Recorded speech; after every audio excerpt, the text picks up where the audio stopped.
Well, I was wrong again, but this time I was wrong in a good way because USC beat Louisville 42 to 28. I actually predicted Louisville to win 38 to 17. So it's nice to be on the wrong side this time. Much better than it was in my last prediction against UCLA. I don't know if I've lost my touch with some of my predictions. My previous ones were pretty good, but I don't know. Maybe I've just I've lost it. So we'll see. But anyway, so this game, with Caleb Williams not playing, and you had a bunch of guys who had opted out, transferred, a lot of starters.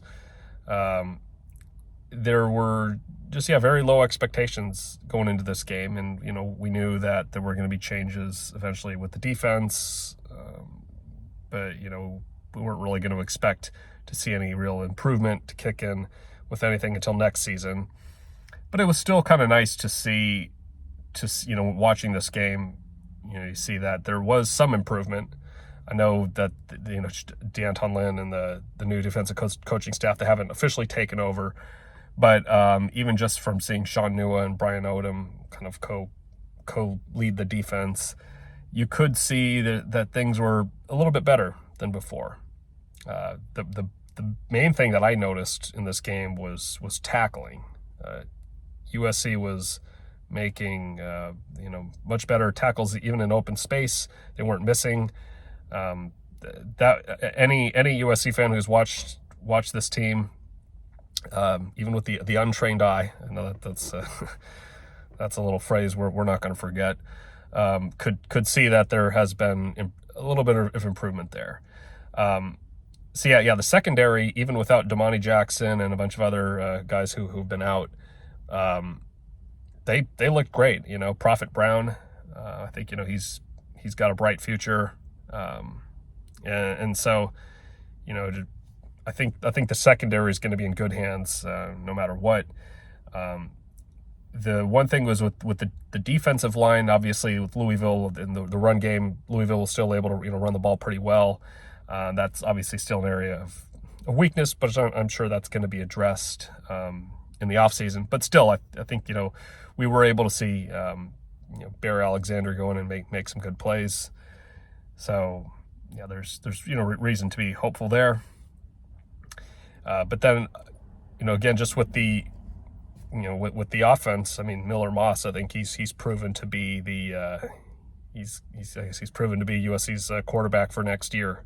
I know there's been a lot of talk about possibly getting Will Howard from Kansas State or somebody else in to replace Caleb Williams, but I mean, for Miller Moss to throw 6 touchdown passes like that, I think he really wowed a lot of USC fans and college football fans for that matter. And again, he has made a case to be a starter. And I mean, he's been at SC for all 3 years already. I think he's been in the system. He knows the offense. So yeah, I guess he could be the guy. I mean, even the offensive line, I thought they held up pretty well. Elijah Page looked really good coming in. And that was a concern I had in this game was the getting pressure on Miller Moss, because Caleb Williams has a little bit more athleticism. He can move around in the pocket more, and maybe Miller Moss can't move exactly like that. But that was just a concern that I was going to have if the offensive line wasn't going to hold up. But they held up pretty well.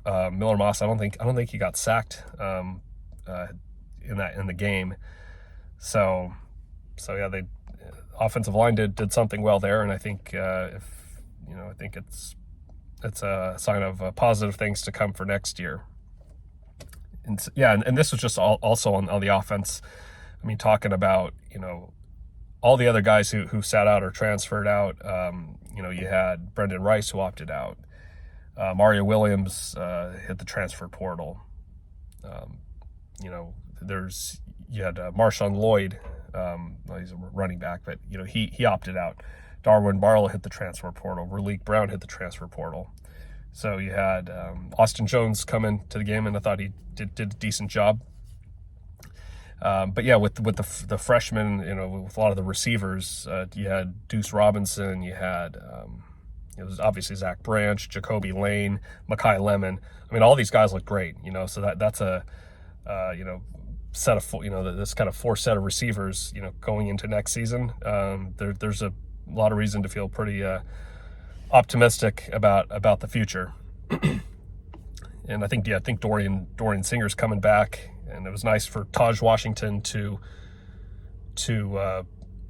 play in this game as he did. I know he probably didn't have to, but he looked amazing. He ended his career at SC on a high note.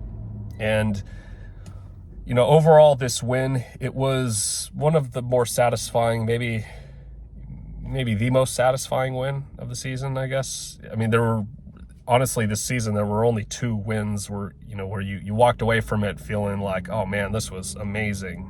And it was that Stanford game early on in the season, and now this Louisville game, because now, SC beat what I guess what was a 15th ranked team. At least they finished runner-up in the ACC. I mean, I know it's not the best team out there, and USC had higher expectations to start the season, but now you got to be reasonable with where this team is currently at and what the expectations were. So we'll celebrate this win over Louisville. I enjoy these kinds of wins anyway. It's kind of nice to see SC play any new team, and I guess that they had never played before. So SC gets that win over Louisville. But overall, yeah, a good satisfying win. And I'll make